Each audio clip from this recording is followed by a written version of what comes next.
Hello, everyone. Welcome to our interview series, Counterattack, featuring the struggles of people against war and militarism that is left out of Western media.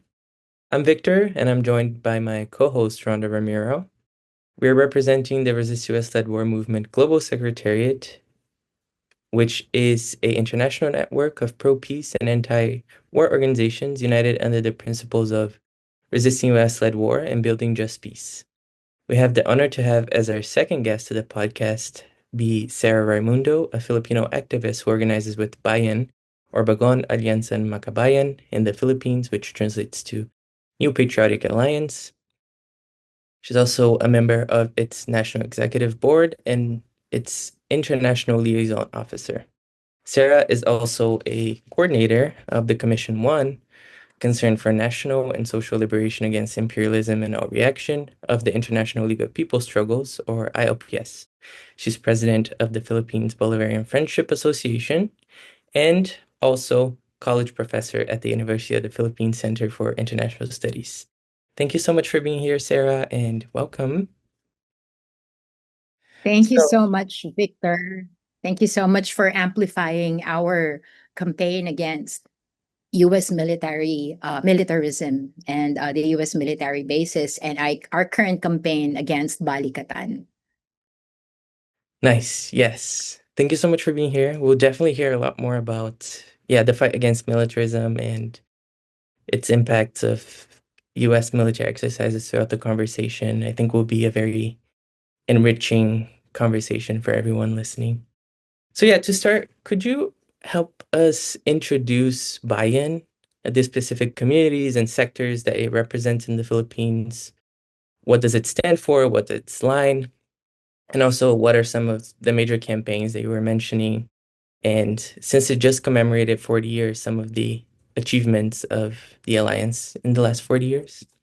Yes, absolutely. So we're about to turn 41 on May 5, Karl Marx's birth anniversary. So Bagong Alyansang Makabayan is, as you said, the new patriotic alliance. It's a broad alliance of progressive organizations representing workers, peasants. It's led by the Peasant Worker Alliance. We also have urban poor communities in our alliance, indigenous peoples, national minorities, the Moro. We have the youth, women, migrants, and other marginalized sectors in the Philippines. We also have professionals like the scientists and teachers and church people. We were founded in 1985 during the struggle against the Marcos dictatorship. And Bayan has for 4 decades advanced campaigns for national sovereignty, genuine land reform, workers' rights, social justice, independent foreign policy, and a campaign against U.S. wars of aggression and solidarity campaigns with peoples and governments standing up against U.S. imperialism. Right on. Thank you, Sarah, for introducing us to Bayan. It's really an amazing history, really rich, and very timely that we're having this conversation now, 40 years later, and here we are with another Marcos in Malacanang. So I think we may want to talk about some of the parallels between then and now in a future episode of our podcast. But for now, let's talk about the current situation on the ground in the Philippines. So, there are massive war games happening in the Philippines at the moment between the US and the Philippine military. Can you share more about what the Salaknib and Balikatan exercises entail? And how they directly affect the security and livelihood of the people living in the areas where these exercises are being conducted. Yeah, sure. So, Balikatan and Salaknib must be understood not as routine military exercises, as they are called, but these are institutional expressions of a long-standing military relationship rooted in U.S. colonial conquest of the Philippines from the 1898 transfer of the Philippines to the United States under the Treaty of Paris. I recall we had a webinar on that too. Uh, so there, the foundations were laid for a military apparatus designed to serve foreign strategic interests. So the formation of the Armed Forces of the Philippines under U.S. tutelage, synchronized by the role of Douglas MacArthur. And it ensured that even formal independence in 1946 did not produce genuine military sovereignty. So let me just dwell a little bit more on its history. So we also have the Mutual Defense Treaty, or the MDT, and this institutionalized this dependency, military dependency, and later it was reinforced by the Visiting Forces Agreement and the Enhanced Defense Cooperation Agreement, that's VFA and EDCA. So these agreements enable the return of U.S. forces after the closure of Subic and Clark, which really was a product of a vigorous and vibrant anti-U.S. military bases movement here in the Philippines.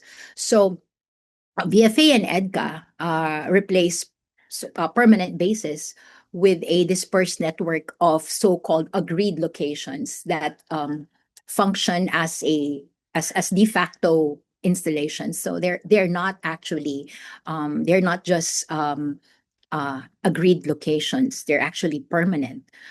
So Balikatan was launched in 2001, and Salaknib is a bilateral army-focused exercise. They're emerged within this framework of Balikatan. So initially, it was justified under the global war on terror. These exercises concentrated on counterinsurgency operations, particularly in Mindanao. And then over time, Balikatan and Salaknib evolved into mechanisms for interoperability, logistics integration, and strategic positioning. So basically, this has embedded U.S. doctrine, command structures, and operational dependence into the armed forces of the Philippines. So that's Balikatan. However, Salaknib started later, like 10 years ago to be exact, back in 2016. So Salaknib is conducted in phases throughout the year, and it focuses on ground operations, also in interoperability and command coordination between the Philippine Army and the U.S. Army. So, and then what's very interesting about it, or misleading about it, is that it's often presented in civil and humanitarian terms, such as disaster response and community support. But these actually, if you listen to the reports of our friends and comrades from the rural areas, these overlap with combat and counterinsurgency capabilities. So while separate from Balikatan, Salaknib serves as the preparatory and continuous phase. It standardizes ground forces year-round, while Balikatan scales this into large multi-domain war exercises. So together, they form a sustained cycle of military integration, and this is annually. It happens yearly. So for communities, these exercises means increased troop presence. It also means restricted movement, disruption of livelihoods, and the conversion of civilian spaces into military use areas. Mhm. Yeah, and it sounds like basically we're turning all of the Philippines into a base for U.S. war games, in Yes, effect. Yeah. exactly. Hmm. It really turns every single place, especially in the countryside, as a high risk target. That's for right. military operations and the enemies of the US. Yeah, so that's a follow-up question that we have on that. This year, as we see, the U.S. is embroiled in offensive operations, actual war on Iran. Um, is there anything particularly notable or concerning about this year's iteration of Salaknib and Balikatan compared to previous years? Yes, we've been following this very closely in Bayan, and we think that Balikatan 2026 represents a qualitative shift, in fact. So it's no longer merely an exercise, but it is an operational rehearsal for large-scale regional war. You have the integration of advanced weapon systems, they call it the pre-positioning of materiel, and expansion of infrastructure. And all these signal that the Philippines is being configured as a forward operating platform in this so-called US Indo-Pacific strategy. So Indo-Pacific is a geographical term that the US invented. It's recent vintage. So, what are the recent developments that we have monitored this year? They have included planned fuel depots, ammunition manufacturing, can you imagine? And expanded logistics hubs. This indicate um, a deepening of permanent war infrastructure under the guise of deterrence. So, the use of uh, RoRo vessels to transport U.S. military equipment across islands demonstrates, as what you've mentioned earlier, unrestricted operational mobility. So, and there's also the deployment of systems such as the Typhoon missile system and the expansion of EDCA sites. And they show that US forces are positioning for sustained presence. And, the Philippines, as we've mentioned earlier, is being transformed into an integrated battle space because of this qualitative shift particularly in 2026. Yeah, I think this is great because it's really clear that these exercises are also not happening in a vacuum, right? It is part of this broader US military strategy that is Exactly. transforming not only the Philippines, but many countries in the Asia and the Pacific as forward bases to US Yeah. imperialism and its wars. We're just wondering if since the pivot to Asia in 2012, there was more presence of US military or a heightening in how they speak about the Philippines and using it as this forward base. How has that changed Yeah. since 2012? Yeah, exactly. The so-called pivot to Asia marked a strategic shift toward containing China and reasserting U.S. dominance in the region. So in the Philippines, this translated into expanded military access through EDCA, and I've already described this earlier. And since the pivot to Asia in 2012, there's been increased frequency of joint exercises, as shown in the mutual dependence between Balikatan and Salaknib, and uh, and it has transformed the country into a key logistical and operational hub of the United States. And then more recently, I think Rhonda even mentioned in the Mm. beginning, but we have Marcos coming to power about 3 years ago. And I think this relationship from the father now to the son, it's a very special, for the lack of a better word, the relationship that the Marcoses have with the US. I think, can Yeah. you expand a little bit more on that relationship and how that configures right now? Oh, you mean under Bongbong Marcos Jr., right? Yes, exactly. Yeah. Well, the alliance between the Philippines and Bongbong Marcos Jr. regime has has deepened significantly. So the government has expanded EDCA sites under Bongbong. It has welcomed increased troop rotations and facilitated new infrastructure projects for U.S. military use. So this really, in my view, reflects a policy of heightened alignment with U.S. strategic interests. Yeah, I think we're even seeing that in the recent developments with the wars that the US has been in right now, and Mhm. with Iran, how the Marcoses are always siding with the US, even though, the US is in that genocidal side. And then something that I think we've been talking about, this contradiction between the US and China and how Philippines is kind of caught in the middle of it. I think there's a lot of different positions and convergences between how China sees these military exercises and opposes it, and how the National Democratic Movement in the Philippines also sees them and opposes them. So just wondering, what are the convergences in those positions and then also the differences? Okay.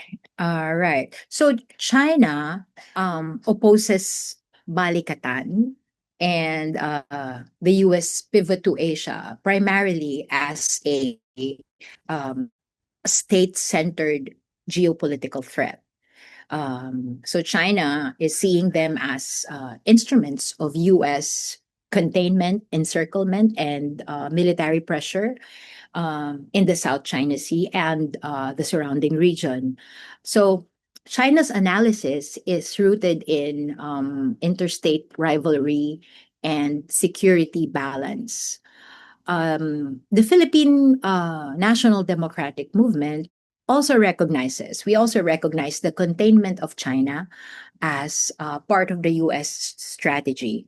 But the National Democratic Left situates this within a broader anti-imperialist and class analysis. So the core issue is not simply um, power rivalry, but the subordination of the Philippines to US imperialism through unequal treatises, military agreements, and economic dependence, which actually turns the Philippines into a forward operating base.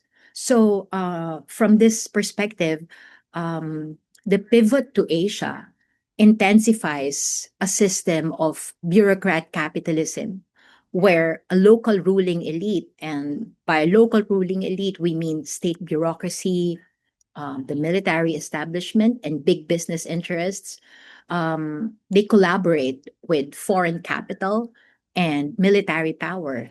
And this alliance enables the expansion of US basing access, counterinsurgency operations, and militarization of communities while reinforcing domestic exploitation of workers, peasants, and indigenous people. So, in short, we want to go beyond the geopolitical analysis to address our specific problems and how we actually want to resolve this through a national democratic revolution through genuine agrarian reform and national industrialization. So it's not just a matter of picking the lesser evil or choosing a side, but really um, being more strategic in terms of how we want to get free as a nation. Great, thank you. It's very clarifying. I think getting into the zooming in into the organizing, the building, yeah, national Mhm. democracy helps into not just thinking about the geopolitics, which is part of why we're doing this interview. So thank you so much. And then I think one last thing on this kind of section about the pivot to Asia, really wanted to understand, there's a lot of language that I think the US uses around Task Force Philippines, around rotational forces, and now these new ammo depots that are being built or planned to be built. Just wanted to understand how Bayan interprets this language that sometimes seems to be good for the Philippines. And is it really different than just a permanent basing agreement that was expelled by the Filipinos in the 1990s? Okay, that's a great question.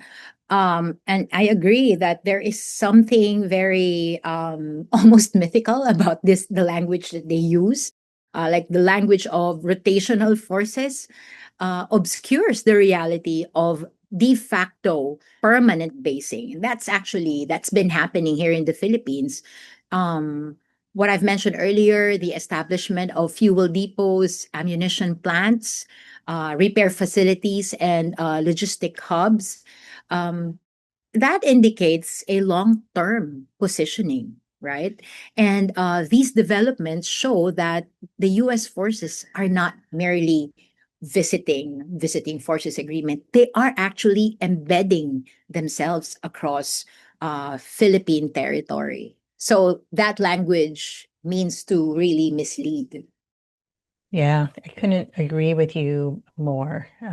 Even the designation of new places like the Indo-Pacific, so fabricated geographic Exactly. boundaries, right, to Yeah. fit U.S. Military strategy. So, um, wanting to dig in a little bit more into something you mentioned at the beginning of the podcast around what the communities are experiencing when these exercises happen.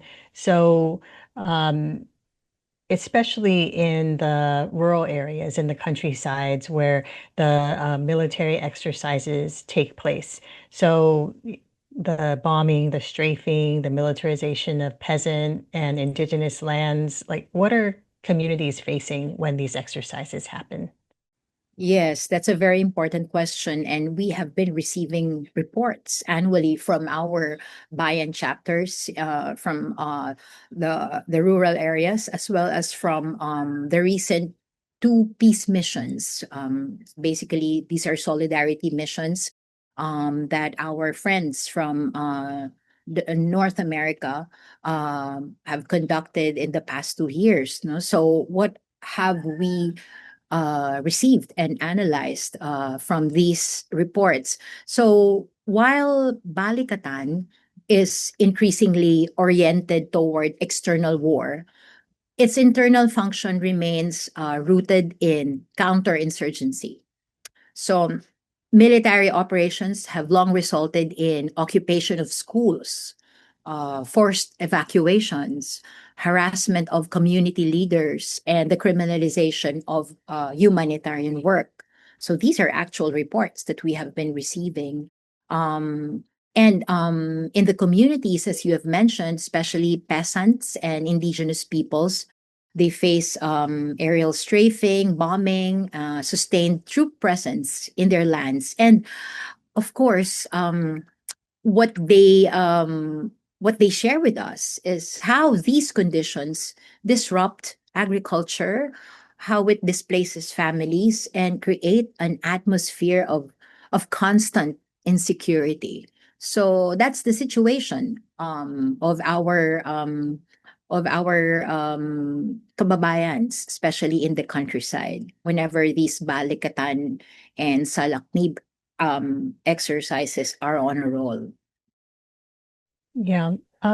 Could you say a little bit more about the counterinsurgency that the government is conducting? So there is a civil war happening in the Philippines right now. I mean, there's a national democratic revolution that's being waged. And this U.S. militarization, the training, the joint exercises with the Philippine military actually kind of emboldens the Philippine military to base themselves, have a permanent presence in especially the rural communities. But if you could give us a little bit more of the background and context about the Civil War, and then on the flip side, what is the counterinsurgency operations? What do those entail by the Philippine military? Mhm. So Well, the same military structures trained through joint exercises are deployed internally. And the armed forces of the Philippines would come up with almost daily reports on, giving us updates on um, how the insurgency will end and so on and so forth. So the logistics, the intelligence systems, and the operational methods developed through Salaknib and Balikatan, they directly enhance counterinsurgency capacity.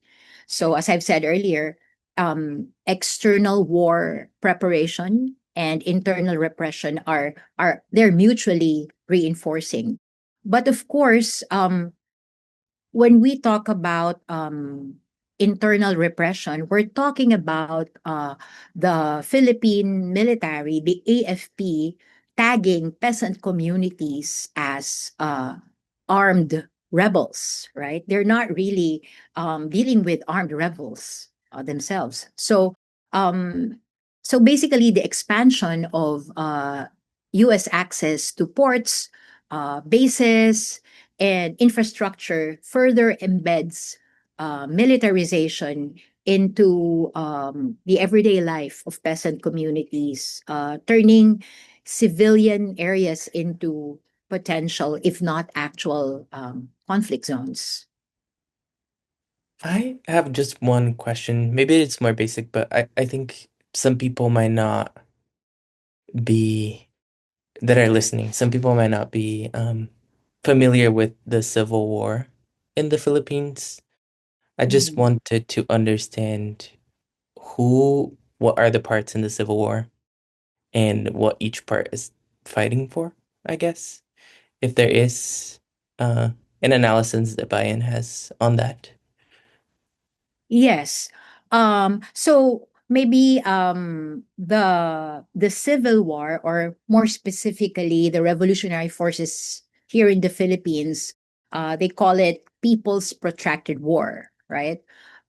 It can be best understood by distinguishing it from the logic of imperialist war.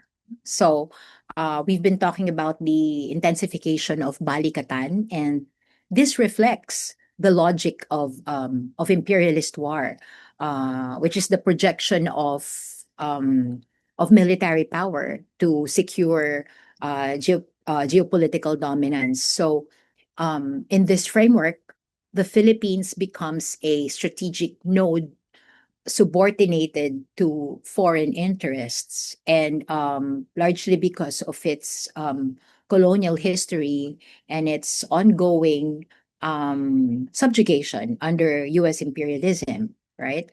So so that's the logic of imperialist war. In contrast, People's Protracted War, uh, as articulated in the revolutionary movement for national democracy and socialism, is rooted in mass participation in political consciousness and the defense of national sovereignty. So it arises from the conditions of inequality, landlessness, and foreign domination. So basically, the People's Protracted War is um, reflects the um, the contradiction that we have with U.S. imperialism. We were talking about China earlier. Our contradiction with China is one of a conflict in that's covered by the maritime regime under UNCLOS, and such conflict can be resolved diplomatically. While our so it's what you might call a non-antagonistic conflict. Our contradiction with the United States is antagonistic, in the sense that the revolutionary forces here in the Philippines have decided over 50 years ago that it will take a people's protracted war to end um, the subjugation of the Philippines by U.S. imperialism.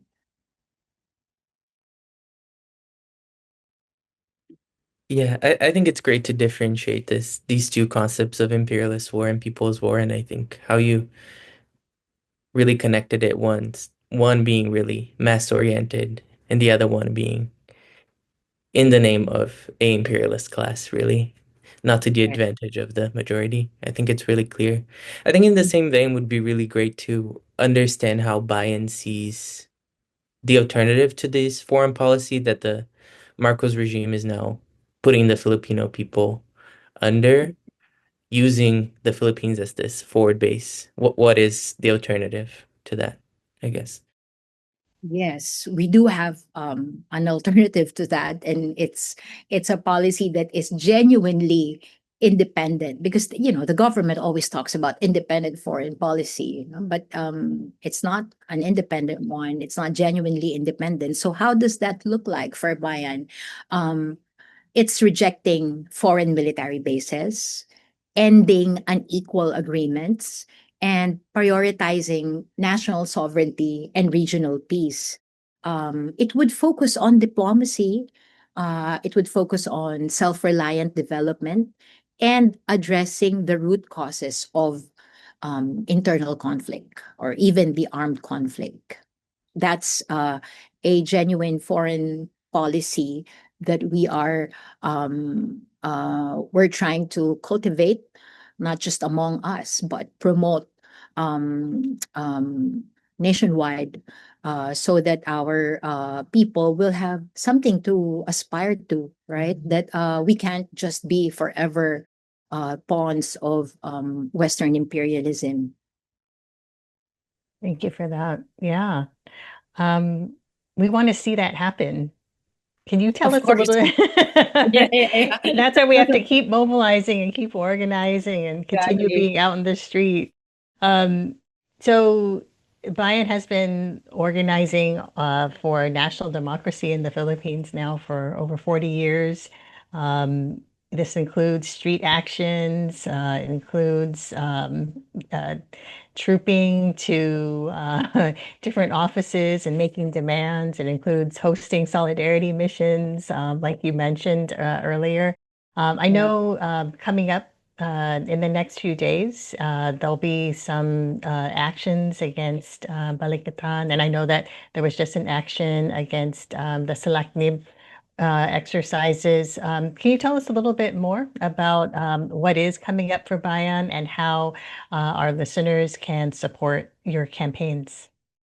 Yes, well, right now we're all getting busy with community forums. We're holding forums left and right, not just Bayan, but our Bayan chapters nationwide, as well as our allied research centers. So on the third week of April, probably on April 20, we will have a nationally coordinated action against Balikatan.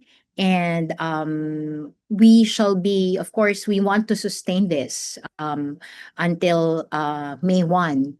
And come May, there's going to be an ASEAN summit. So we will be tying up our military grievances with our economic grievances and of course, our political economic alternatives. So that is what's up. And we are regularly updating our Bayan page with our actions, both educational discussions and street actions. So I hope people follow our page on Facebook. Thank you, Sarah. So follow Bayan on Facebook. The ASEAN meeting. So for our listeners who may not know what that is, it's the Association of Southeast Asian Nations. I know that the Philippines is hosting the big global summit in November this year. And so there are different ministerial meetings leading up to it. I hear that Trump and Xi Jinping will be in attendance in November at that summit. We'll see if that comes to be. But I expect BAYAN will probably be continuing to do the forums, do the education. Members of BAYAN will be out there educating communities, and then we'll see more and more people taking to the streets come November. Yeah, we're looking forward to it. All right. Do you have any last words for us, Sarah, before we sign off from our podcast today? Oh yeah, it's just probably, of course, to thank you and the comrades. And we would like to call for your for everyone who's listening to this podcast. Um, we're always open to you joining us or amplifying our assertion of sovereignty, our protection of communities, and our desire to prevent the Philippines from being drawn into US forever wars. Thank you. Thank you, Sarah. U.S. out of the Philippines, defend Philippine sovereignty, U.S. out of everywhere. And thank you to all of our listeners to the Resist U.S.-Led War Movements podcast. We'll see all of you out in the streets. Thank you so much. Thank you. Thank you.